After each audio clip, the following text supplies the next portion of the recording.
Awesome. Well, I'm starting, so. Huh? I'm just saying. There's people online. Hey, I've done that a lot. When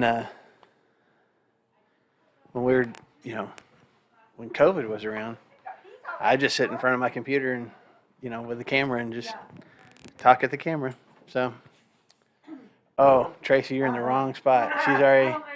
What are you thinking? You saw me. Yeah, she caught it. She caught it. You realized the error of your way. I did. Well, that's okay. Good morning. Everybody wants to be close to you today.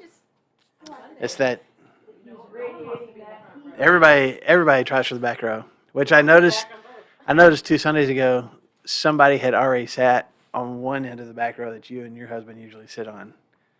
And so maybe, I don't know, I just saw your husband walk in and just kind of stand there for a second and then walk to the other end of the row and put a whole bunch of stuff down this is my spot. I know. So.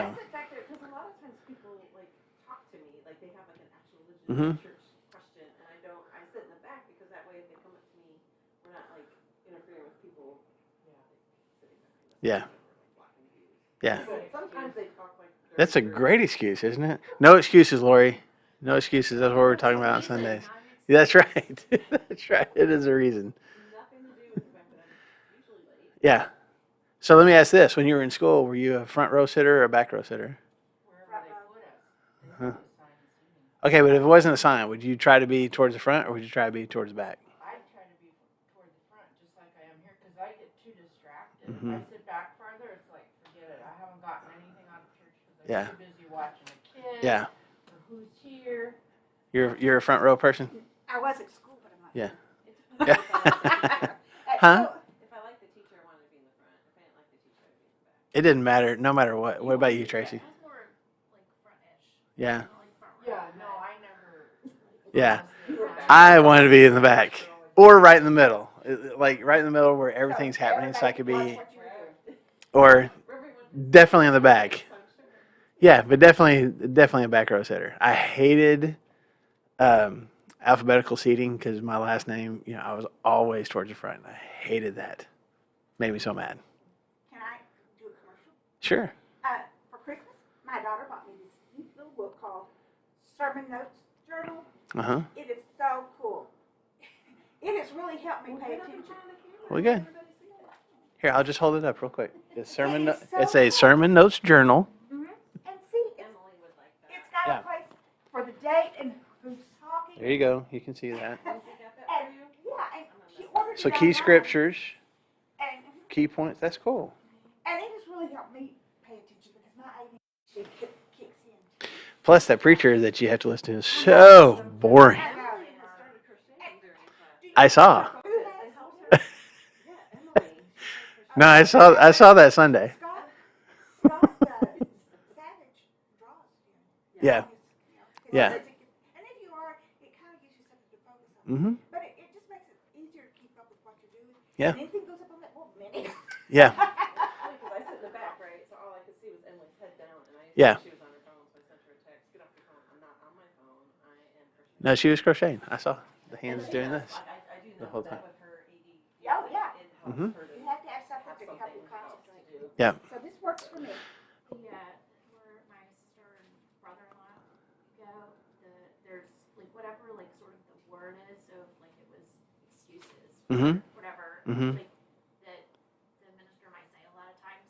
There's a spot on the outline where you it's Fill it in. you tally the number of times that he said Jesus or Yeah. grace or Mhm. whatever the word is. Yeah. And the idea is it's meant for the kiddos who are just joining services Mhm. to pay attention because they're listening for Yeah. the number of times that he's going to say grace. Yeah. And when I go, my nephew, he's always I'm sitting there and paying attention, and if I don't tally it, he'll nudge me. You missed one. Hello. Sorry, bud.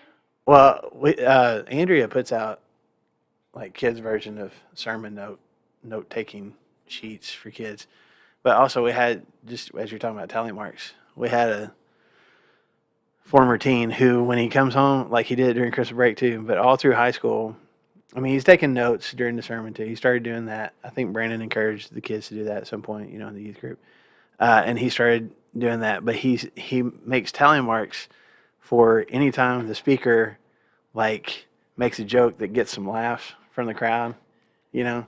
And so there would be, like, some Sundays he'd be like, man, you killed it today. Look at it, you know. And he's going to be able to tally marks. And then some days he's like, well, I don't know. You really didn't bring it today because I got nothing. So. We used to have a minister that, and I've done it for other ministers too, that had something that they said all the time, like and Mark, how many times he said that during the sermon, because it was like, yeah. I wonder if he realizes he's saying it. Yeah, I do that. People who say, you understand what I mean? I find myself doing that during certain people's prayers. Like if it's somebody that I've heard, you know, lead prayers multiple times, men and women. There's just certain phrases sometimes that some people, I don't know if it's a nervous thing or something, but they just keep saying that, you know, over and over. It's that same phrase, and you just start making good grief. They're saying it again and again and again. Which I'm sure there's things like that I do too. Somebody could probably tell me what they are, but anyway. Okay, so small class in the room today.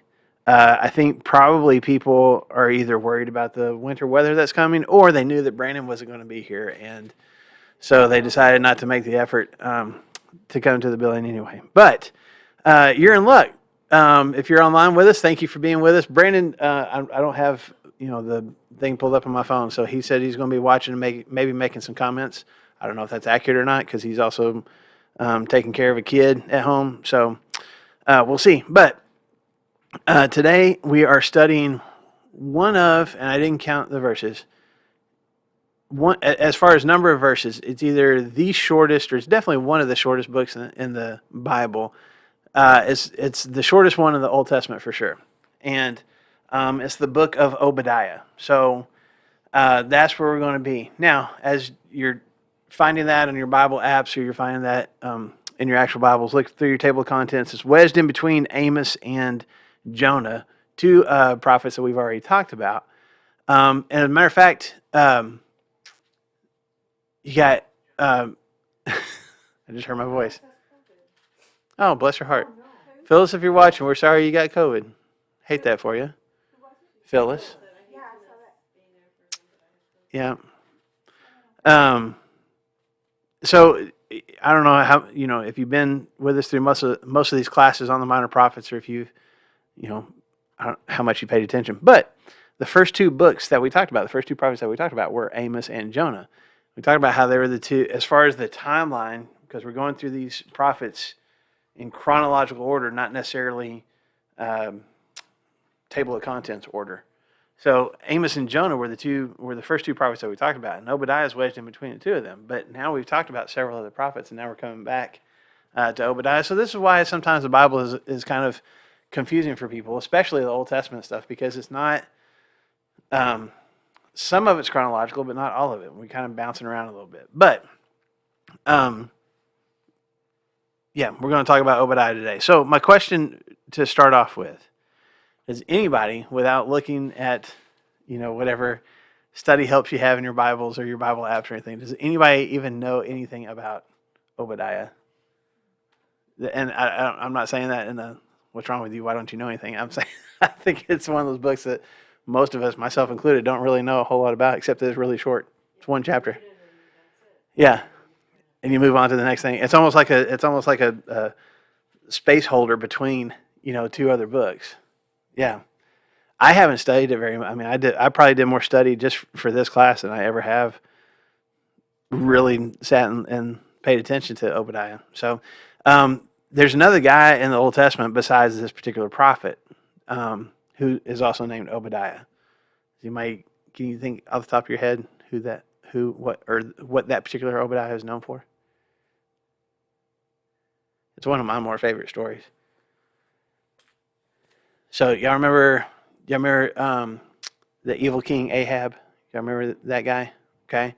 Married to an evil woman named Jezebel. Very good. Okay, and they were king and queen of Israel. They're just horrible people, idol worshippers, witchcraft, sorcery, killing innocent people, just all sorts of awful stuff.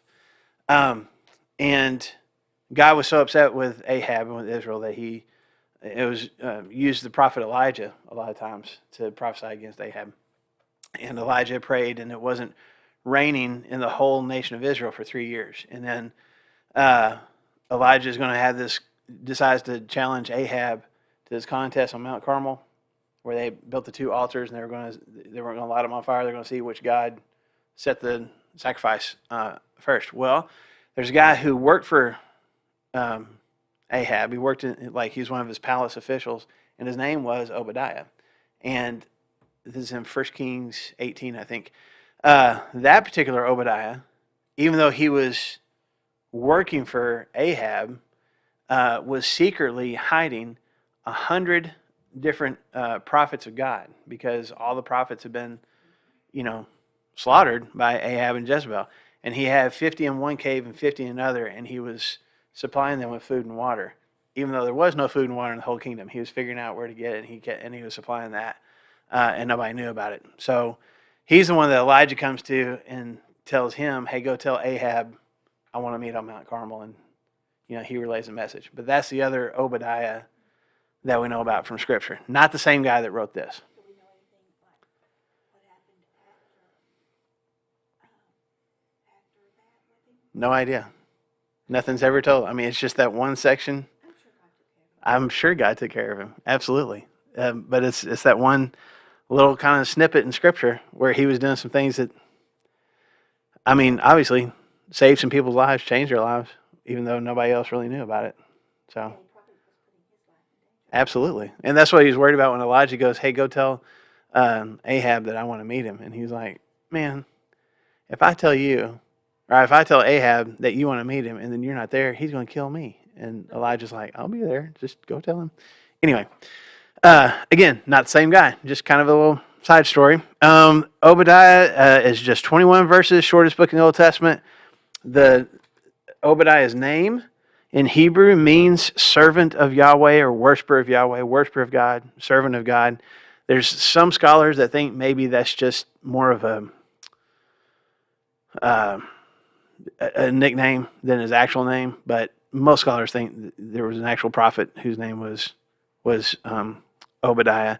And what's interesting about this, and we'll get more into this here in just a second, but what's interesting about Obadiah's prophecy is that none of it is directed towards Israel or Judah at this time. Okay, it's all directed towards the nation of Edom, which is similar to a couple weeks ago when Brandon was when we both had 2 prophets. We were talking about Nahum and Zephaniah. Nahum prophesied all against Nineveh and the Assyrians. It wasn't about Israel. It was about the Assyrians.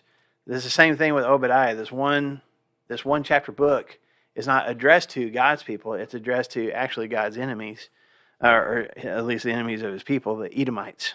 Okay?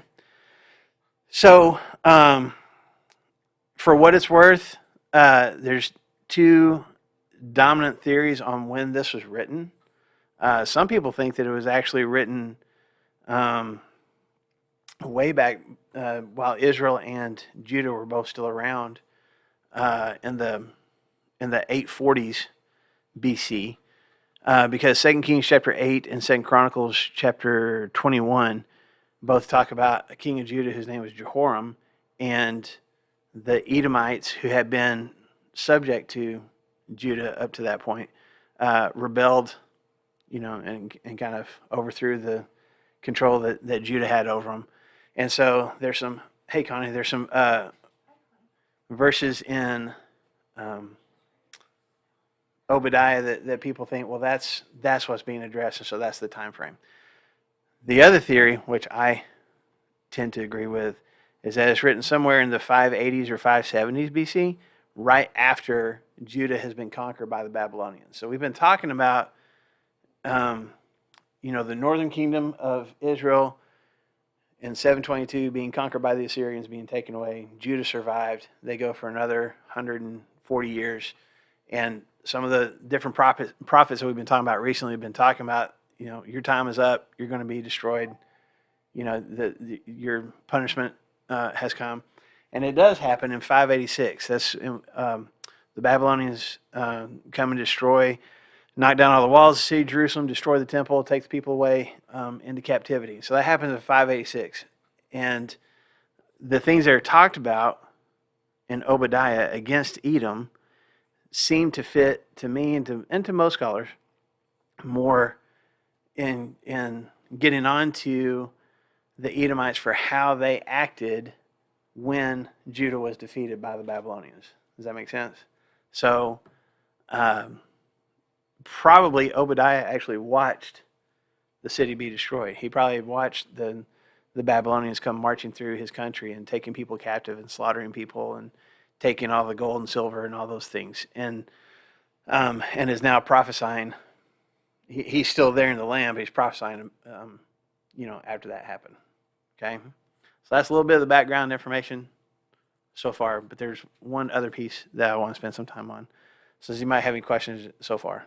I don't want to get too Bible nerdy on you.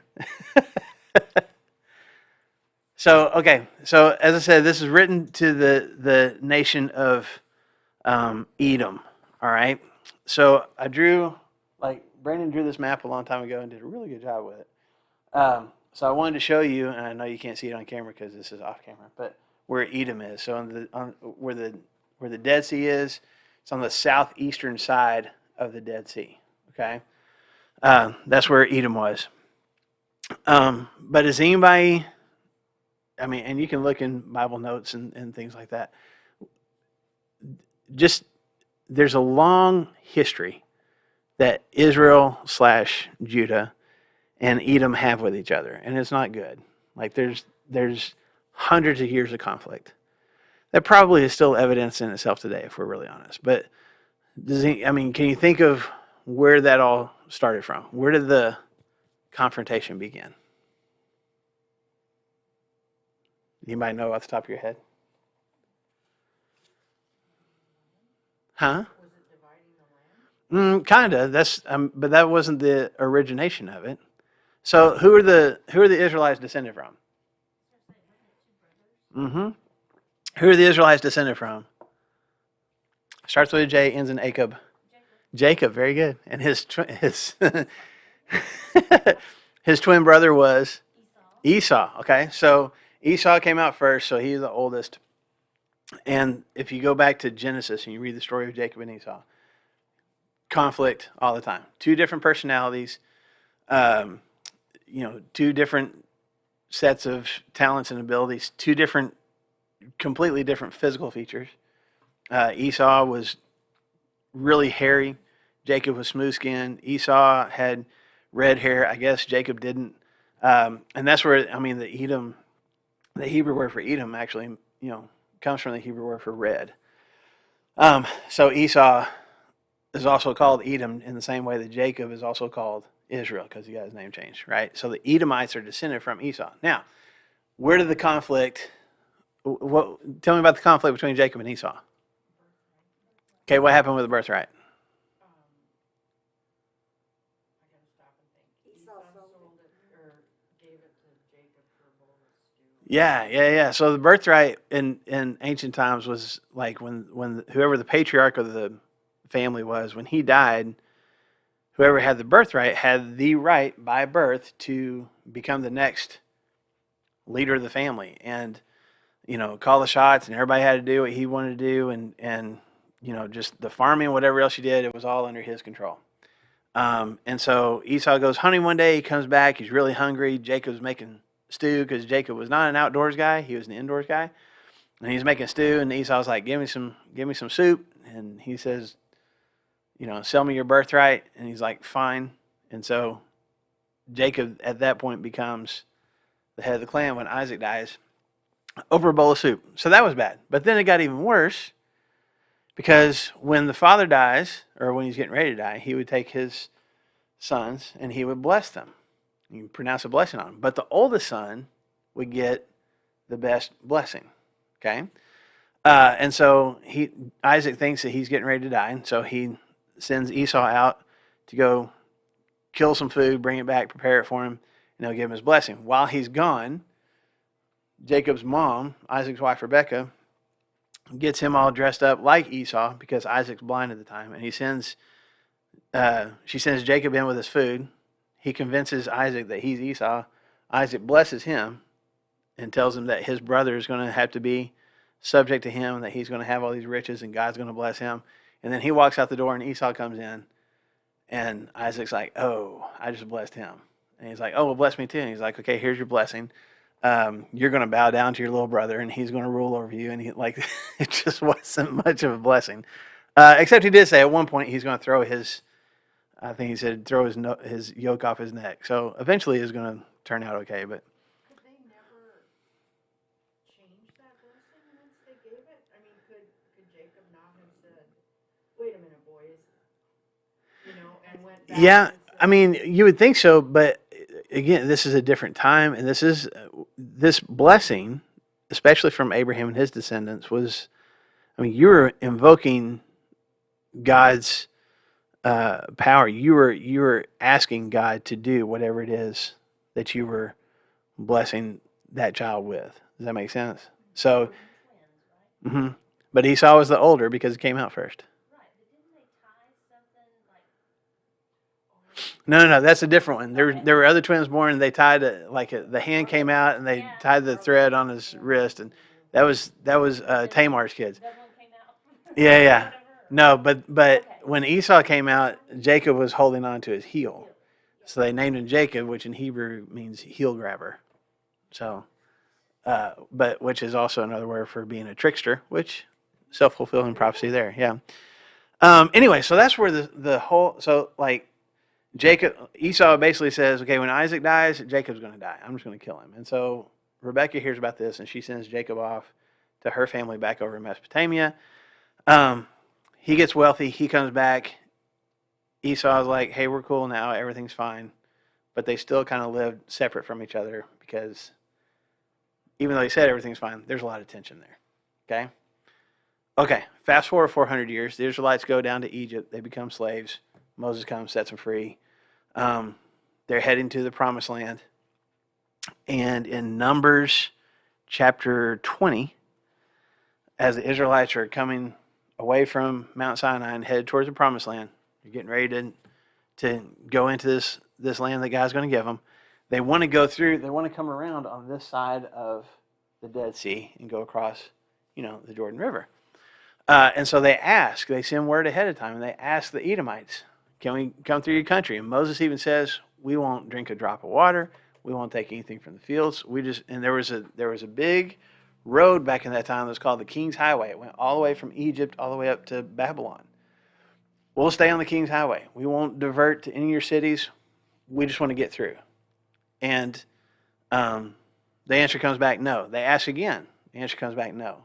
So they had to turn around and go a different way and go all the way out and around Edom. So a much further route around. And in the process, they ended up being attacked by another nation, which God rescued them. They won that battle. But that's another source of tension between the two, because all they want to do is just walk through. We're not attacking you. We just want to walk through. It's just the easiest route to get there. And they got denied. Okay. Yes, ma'am.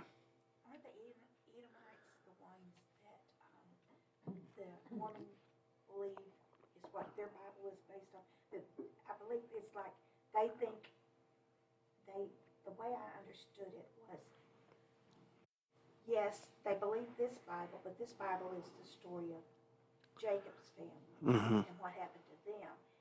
But the Edomites, because of Isaac, were also God's people, and they went a different route. So their Bible is based on what happened with that family. I'm not for sure. Something like that. Yeah, I know that Muslims believe that they're descended from Abraham through Ishmael. So I know there's that division with, Isaac and Ishmael. I'm not sure if the Mormons follow the Edomites or not. I have a Bible study with some once. It was something like that. Yeah. I may not be exactly right, but I'm thinking that's what they said. That they thought that their Bible follows that group. it's I haven't. I don't remember that. I'm not saying that's not the way it is. I don't remember that for sure. I was just, in having a Bible study with them, it's kind of hard. Yeah. Because they don't dispute that this Bible is right. Right, but there's just more to But it. there's just more to the story. Yeah, yeah. Well, so going back to the Edomites, another thing about this, God even tells his people, as he's given the laws and stuff. I believe it's in Deuteronomy. I didn't write down the chapter where he was like, don't. At the time, he's like, don't take over, don't conquer the Edomites, or don't mistreat them, or something like that, because they're your kinfolks. So that was part of the law. Now, so the Israelites come into the Promised Land, and then I don't know, 500 years ish later, when Saul becomes king, one of the things that he does, he goes and attacks the Edomites. So he starts taking over territory. And then when David becomes king, this is in 2 Samuel chapter 8, David kills 18,000 Edomites in battle and puts the whole country, like the Edomites are now subject to Israel. So from then on, there's always I guess you would call it like a provincial governor, like somebody from Israel that's set up as governor in Edom. They don't get to have their own king anymore. They're subject to the Israelites. And that lasted through David's reign and through Solomon's reign until Solomon starts having all his trouble with his, 1,000 women in his life and following different idols and different gods and things like that. And so part of his punishment is, God had told him he would let him have peace while he reigned. But towards the end of his reign, things start going bad. And one of the people that he has to deal with is a guy named Hadad. This is in 1 Kings chapter 11. It says Hadad the Edomite rebelled against Solomon because back when David defeated the Edomites, it was Joab. It was a lot of, David gets credit, but Joab was doing a lot of the fighting. And they killed as many of the adult male Edomites as they could when they took over the country. This kid Hadad escaped and went to Egypt and ended up making friends with Pharaoh. And Pharaoh let one of his daughters marry this guy, and he eventually comes back and starts causing trouble for Solomon, starts rebelling and not paying tribute and not, kind of leading the Edomites against Solomon. So they're still kind of subjugated to the Israelites during Solomon's reign, but they're starting to kind of exercise their own independence, okay? A few generations later, in 2 Chronicles, let's see, chapter 20, there's a bunch we don't have it on here, but the Ammonites and Moabites also lived on this side of the Jordan River and the Dead Sea. And they join together with the Edomites and they go and attack Judah. But Judah ends up, I said 2 Chronicles 20. You're welcome. They all join together. They had this whole plan to go and attack Judah. And they're just going to basically take over Judah and divvy it up between themselves. And I think it was Jehoshaphat that was reigning at the time. And he prays to God, and God's like, I got it taken care of. And so he gets his army together and starts marching out. But before he ever gets there, the Moabites and Ammonites turn on the Edomites and destroy their whole army and then turn on each other. And God basically causes all three armies to kind of turn on each other. And so by the time the army of Judah shows up, all the troops are slaughtered. They just go get the plunder because the battle's already been fought. They fought each other. So that was one time that Edom tried to take over Judah, and it backfired on them. And then in the next chapter, in 2 Chronicles 21, this is also in 2 Kings chapter 8, Jehoshaphat's son Jehoram, which is who I talked about a minute ago, when he's king, Edom finally rebels. They set up their own king. They're not subject to Judah anymore. Jehoram even tries to go get control back. He goes and fights against them. His army is defeated. He almost dies. He had to escape, just barely escapes with his life. And so they kind of become independent. But then, a few years later, Jehoram's great grandson, Amaziah, attacks the Edomites again. That's in 2 Kings 14 and 2 Chronicles 25. He attacks them again, and he wins that battle. They defeat a whole bunch of soldiers, and his soldiers even take 10,000 of the Edomites and walk them off a cliff, and that's how they all died. But he doesn't defeat the whole kingdom. He just kind of gets a little bit of territory back. Some of the cities and stuff that Judah used to control, he gets control back again. But that's about it. Okay? And then the last king of Judah is a guy named Zedekiah. So somewhere in the late, or I guess somewhere between like 590-ish to 586, somewhere in there, Zedekiah invites the Edomites and the Moabites and the Ammonites all to come to his palace and kind of form this coalition where they're not going to pay tribute to the Babylonians anymore. They're not going to serve them anymore, even though the Babylonians have already come and taken some of their people away, some of their gold and all those kinds of things away. They're not going to serve them anymore. Everybody joins in the coalition, but then when Nebuchadnezzar comes to actually attack Jerusalem, Edom backs out. And they're like, yeah, it was all them that was planning it. We're over here on the side. It wasn't our plan. And so that is when Jerusalem is destroyed, other towns in Judah are destroyed, the people of Judah are taken to Babylonian captivity, and Edom just kind of sits here on the side laughing. Yeah. And going, look at them. Okay?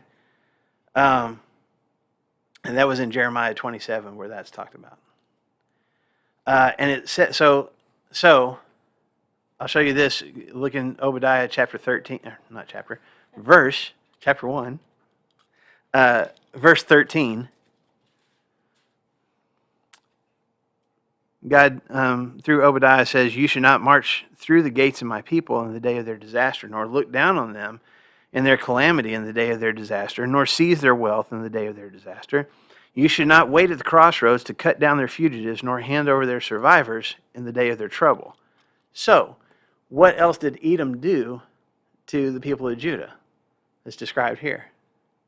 When the Babylonians came to destroy Judah, what did the Edomites? Not only did they not join in the battle on Judah's side, what else did they do? Yeah, and once the Babylonians clear out, what did the Edomites go do?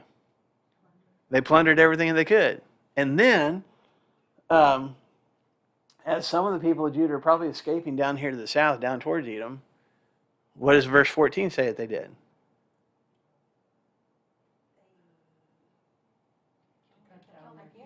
Yeah, there's these fugitives, these refugees are trying to get out of the country, and they attack them. Or they capture them and hand them over to the Babylonians. So, talk about kicking somebody while they're down. They're totally taking advantage of what's happening to Judah. So that, I would say, in a nutshell, but that was longer. That was bigger than a nutshell. But that is just kind of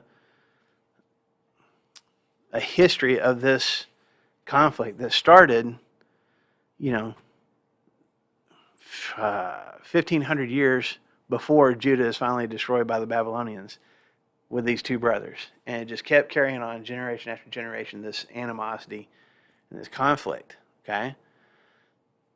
So, enter Obadiah, who, again, may have watched this happen. We don't know for sure exactly when he wrote it. We don't know for sure exactly where he was when he wrote it. He may have been one of the captives that was taken. We don't exactly know for sure. But it is God speaking through Obadiah, not against his people. He's already had plenty of prophets do that. He's speaking against the enemies of his people. And that's what this whole book, this whole prophecy is focused on. All of his words are directed towards Edom and the punishment.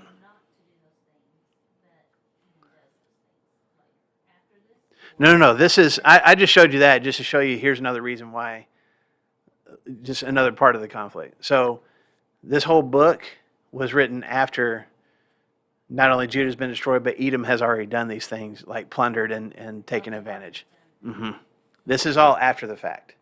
So Obadiah, I think, was probably written, obviously, sometime after 586. So somewhere in the lower 580s, maybe in the 570s, you know. So why is it written you should not do this when you shouldn't have done this?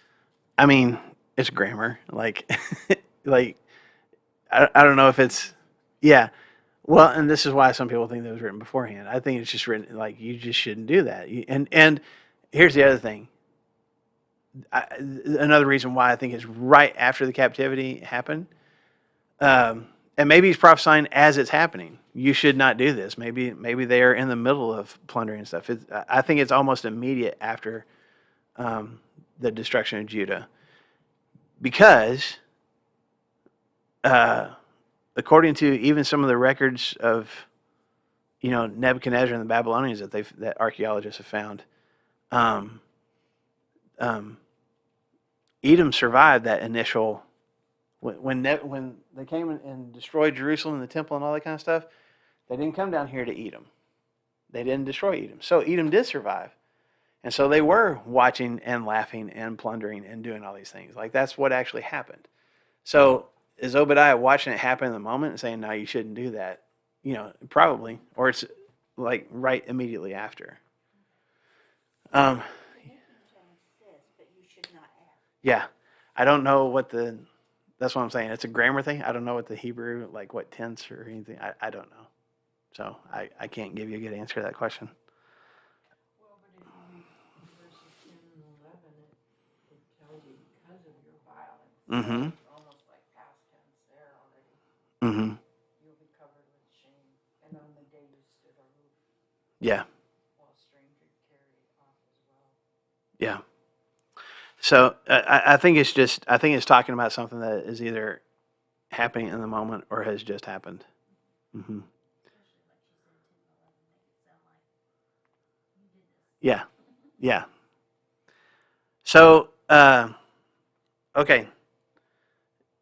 Let's see. Look at my time. Yeah, we're good. Let's just read through it. It won't take very long. Let's just read through it, okay? The vision of Obadiah, this is what the sovereign Lord says about Edom. We have heard a message from the Lord, and an envoy was sent to the nations to say, rise and let us go against her for battle. See, I will make you small among the nations. You will be utterly despised. The pride of your heart has deceived you, you who live in the clefts of the rocks and make your home on the heights, you who say to yourself, who can bring me down to the ground? Though you soar like the eagle and make your nest among the stars, from there I will bring you down, declares the Lord. If thieves came to you, if robbers in the night, oh, what a disaster awaits you. Would they not steal only as much as they wanted? If grape pickers came to you, would they not leave a few grapes? But how Esau will be ransacked, his hidden treasures pillaged. All your allies will force you to the border. Your friends will deceive and overpower you. Those who eat your bread will set a trap for you, but you will not detect it. In that day, declares the Lord, will I not destroy the wise men of Edom, men of understanding in the mountains of Esau? Your warriors, O Teman, will be terrified, and everyone in Esau's mountains will be cut down in the slaughter. Because of the violence against your brother Jacob, you will be covered with shame. You will be destroyed forever. On the day you stood aloof while strangers carried off his wealth and foreigners entered his gates and cast lots for Jerusalem, you were like one of them.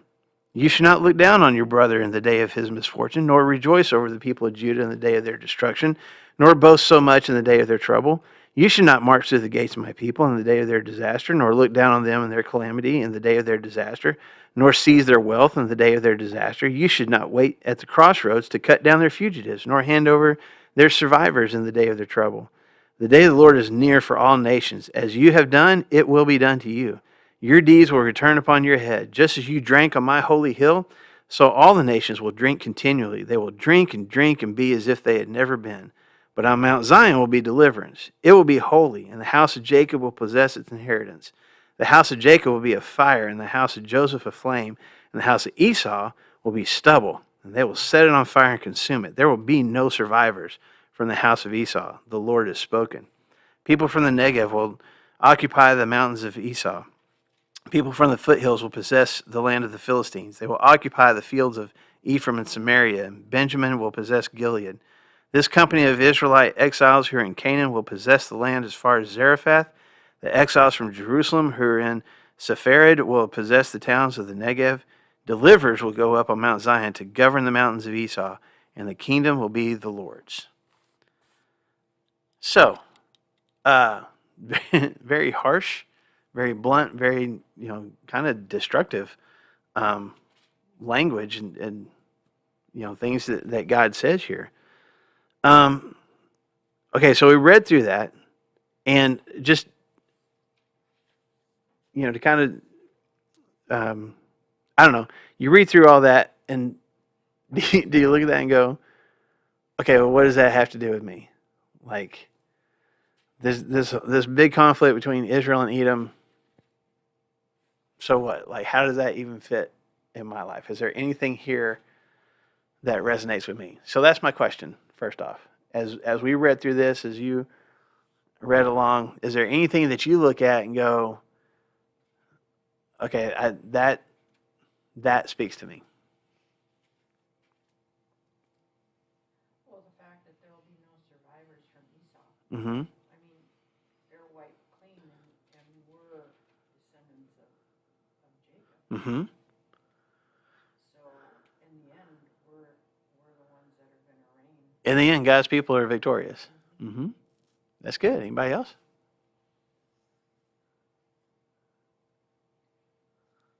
I don't really, I guess, understand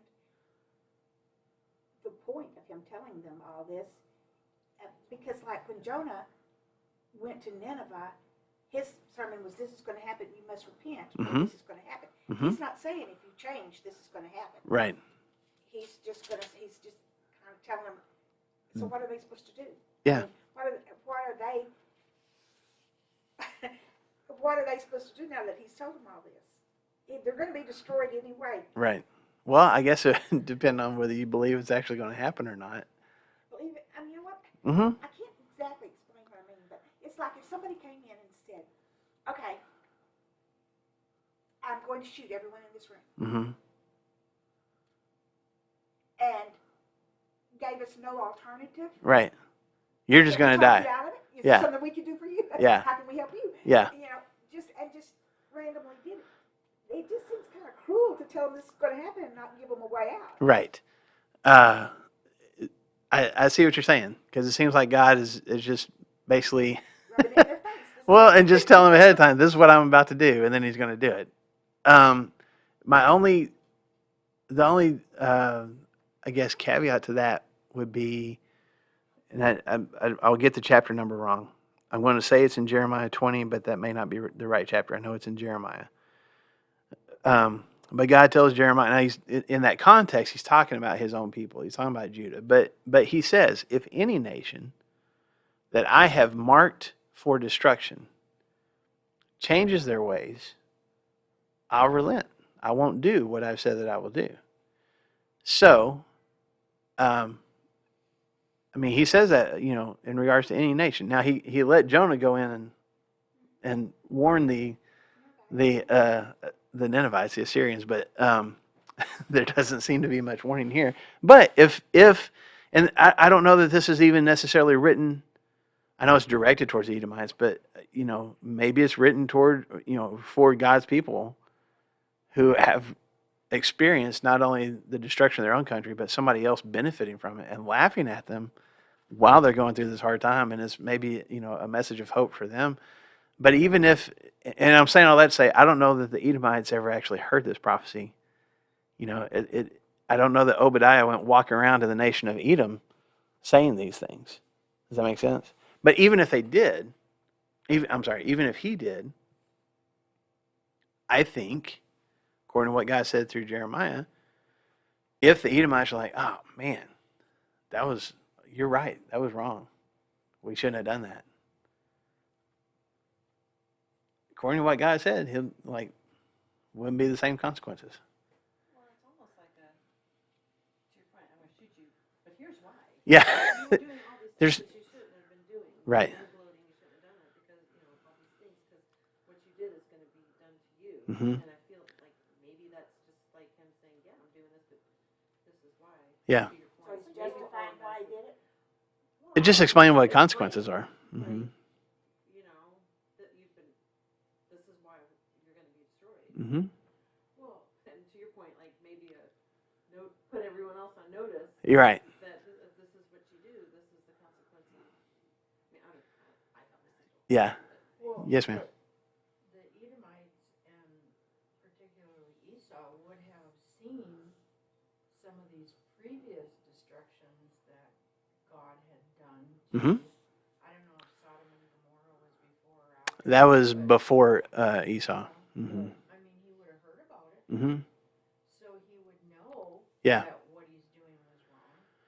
Yeah, there was an awareness. I think there seems to be, sometimes an awareness because the Edomites and the Israelites have, similar backgrounds. They have an awareness of a God of the Israelites. Now they had their own gods that they worshipped. As a matter of fact, that was one of the problems with Amaziah when he killed all the, had 10,000 people walk off the cliff and all that kind of stuff. He also took their idols and brought them back to Jerusalem and and set up idol worship. So that's a problem there. But let me give you. I'm sorry. I thought you. Just that's bad. It never makes sense when it's like an entire nation of people to me. Mm-hmm. Like, it just seems like to kind of, I don't know, because we talk about like grace and hope and Mhm. all these messages, but then like it's prophesied that an entire nation of people is Mhm. doomed no matter what. It just Mhm. doesn't make sense. Yeah, and I don't know. Well, I don't think. I know that it wasn't the entire population of Edom that ended up being destroyed. And I'll talk about that here in a second. But there were survivors, just like there were, the people of Judah too. It wasn't like the entire nation went to Babylonian captivity or the entire nation got destroyed. But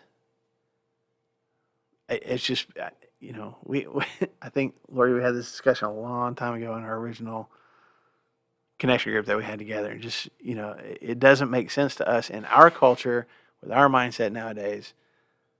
Like, it doesn't make sense for an entire population to receive punishment for what maybe a handful of people did. They should be punished, but not the entire population. And I don't know. I just like that wasn't. It was more. I think God operated within the mindset of the culture at the time. And if like this is what your nation is known for, this is going to be the consequences for that nation. Would there be some people that would survive? Yeah. Just like, God telling his own people, I'm going to destroy you. Were there some people that still survived? For sure.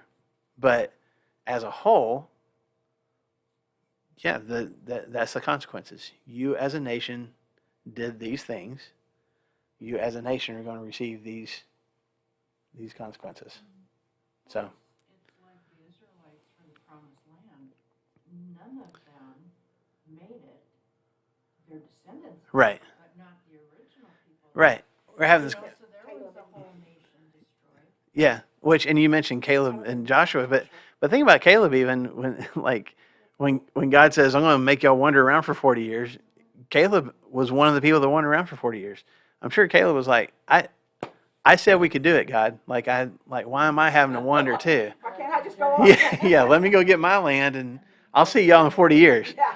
But he didn't get to, and sometimes we don't know why. And I have to fall back on the fact, the scripture that says God's ways are not man's ways, Mhm. and man's ways are not God's ways. Yeah.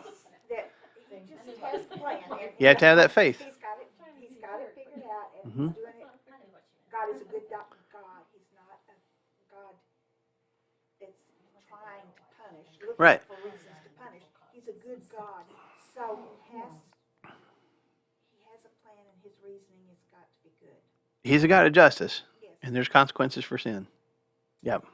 So let's do this real quick so we don't run out of time. There's a few things that I see here in Obadiah that I think we can learn from. One big one, if you read back through it, is the sin, the temptation of pride, and I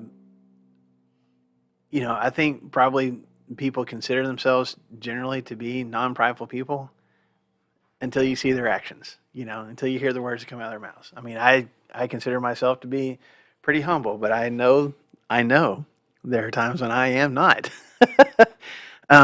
But pride is, look back at verses 2 through 4 again. God says, see, I will make you small among the nations. You'll be utterly despised. The pride of your heart has deceived you, you who live in the clefts of the rocks and make your home on the heights, and who say to yourself, who can bring me to the ground? Though you soar like the eagle and make your nest among the stars, from there I will bring you down. The whole area where Edom is all mountains.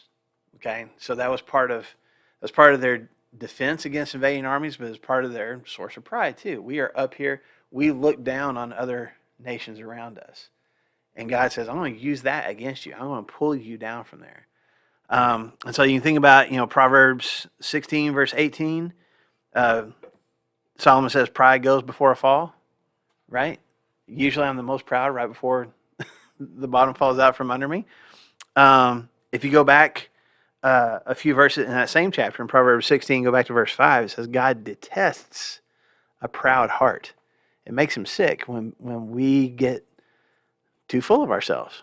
Even over in the New Testament, Romans chapter 12 and verse 3, Paul says, don't think of yourself more highly than you ought. It's not that I have to beat myself up, but I don't need to think of myself as more than what I actually am. And maybe one of the best examples to me of how to deal with pride is what Paul says in Philippians chapter 2 when he says your heart, your mindset should be the same as your attitude should be the same as that of Christ Jesus. I mean, if you look at Jesus, it's the exact the fullest opposite end of the spectrum of pride, being the creator of the universe and coming here and being willing to live in very humble circumstances, and then allowing himself to be, beaten and crucified and all that he went through for us. And Paul says that needs to be your mindset. What do other people need? How can I bless them? It's not about me, it's about them. The Edomites had this arrogance about them. We're better than everybody else. Other people are being destroyed by the Babylonians, not us. And nothing's ever going to happen to us. And so he tells them, oh, no, pride goes before a fall, and you're going to fall hard. Did they make that because they were God's chosen people, that God was never going to let anything bad happen? Either that or they thought that their gods were going to protect them, that the God of the Israelites wasn't powerful enough to save them, but their own gods were, that they were going to be fine. And what ended up happening, just history tells us, like I said, they survived that initial destruction, but within the next couple of years, the Babylonians come and attack from the north, and then there's Arabs, a whole bunch of Arabs that came from the east and basically either slaughtered the Edomites and any of the survivors, pushed further to the west. And by the time Bible times come around, it's an area that's called Idumea, which is mentioned, I think, once in the book of Acts. But it's just down here in the southern part of Judah, southern part of the Red Sea. And that Idumea kind of sounds like Edom. It's the survivors of the nation of Edom pretty much being destroyed. More so, honestly, by enemies from the east than by the Babylonians themselves. But they never, after that time, they never became a nation again. They were never really heard from as a nation again. Okay? The second thing that I see in Obadiah is, and I made this so y'all won't think that I'm just making this up.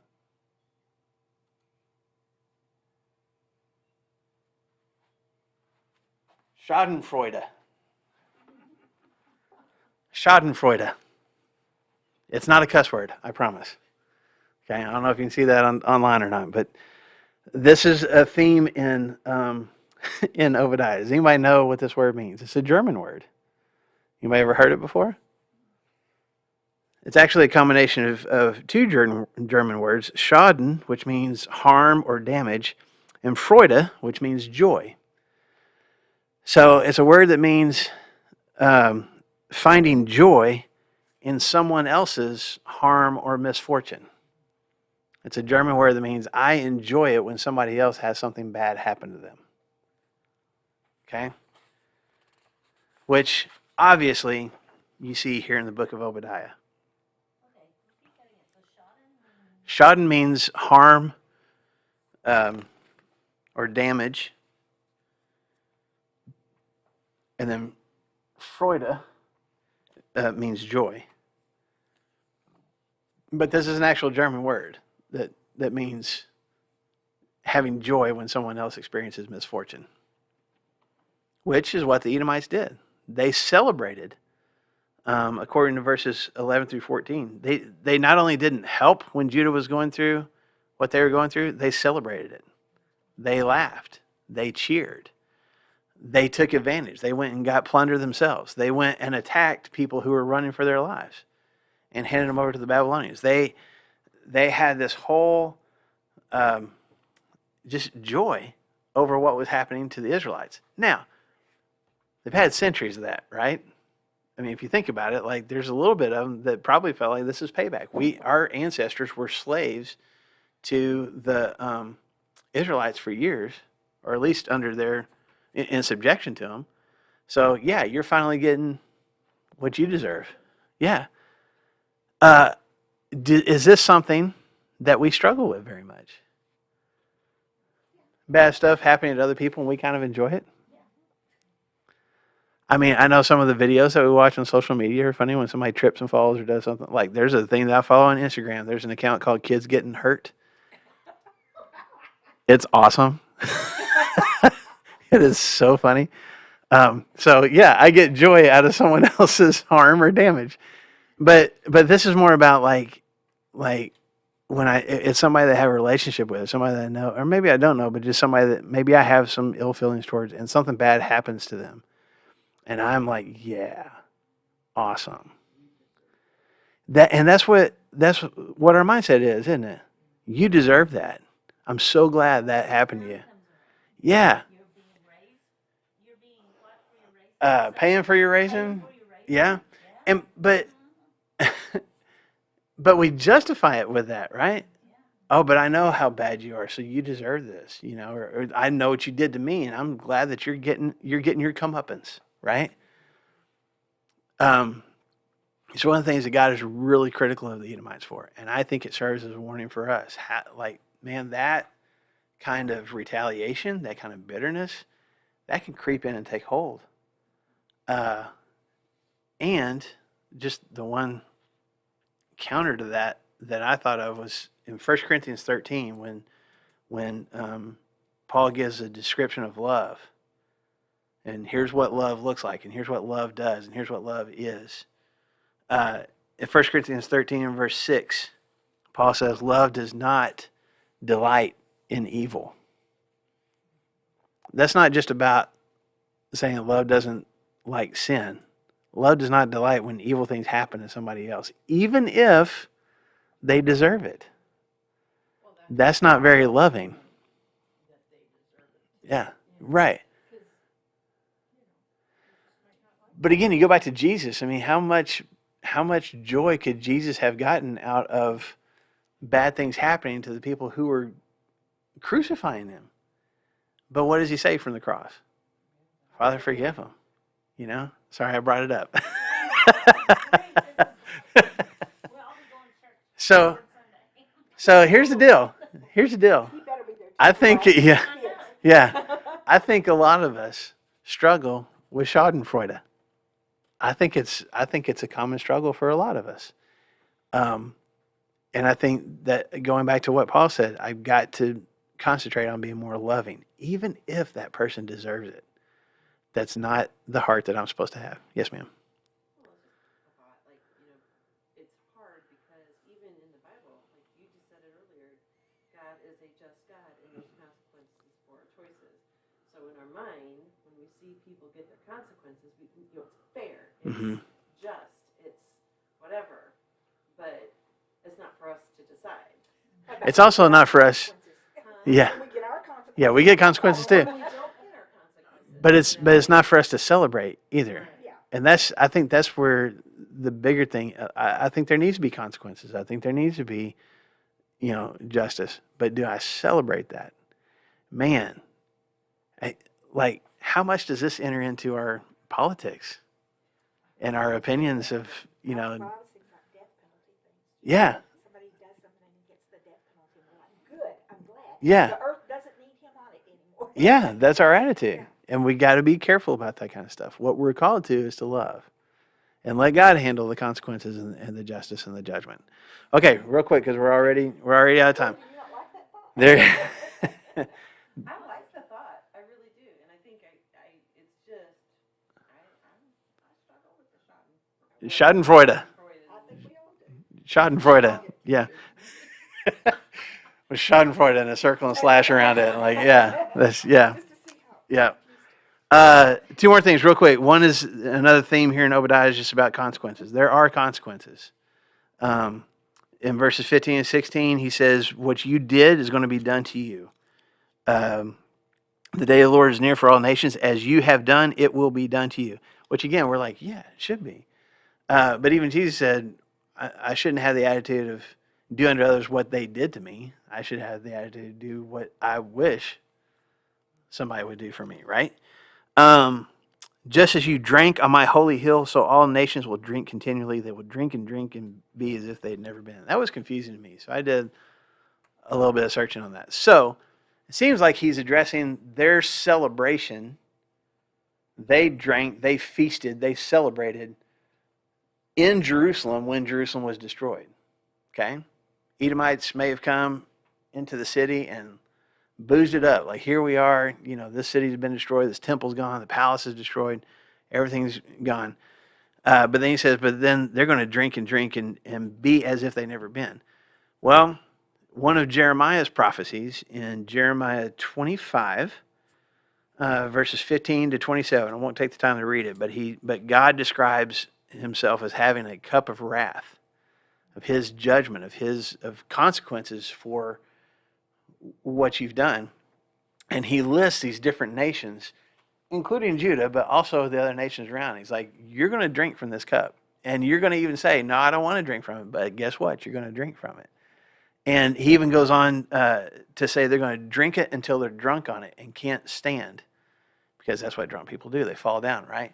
So these nations are all going to fall because they're drinking in the consequences that God is putting on them for the choices that they made. Does that make sense?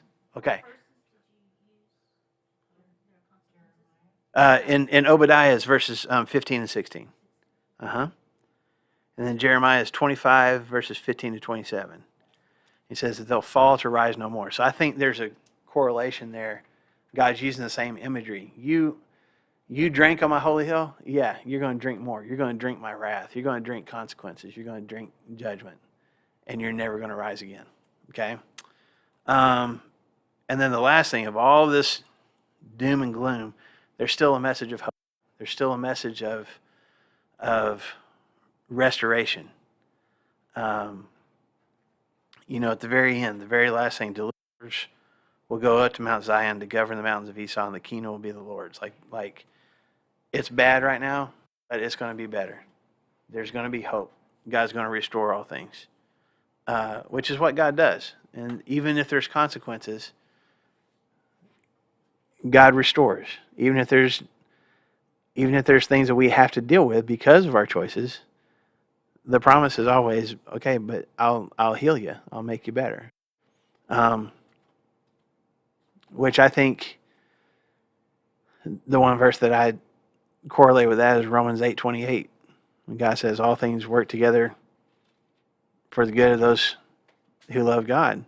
It's not that God is always going to make good things happen for people, but God can always take whatever circumstances we find ourselves in and make something good come from that, which I think is what he's talking about here in Obadiah as well.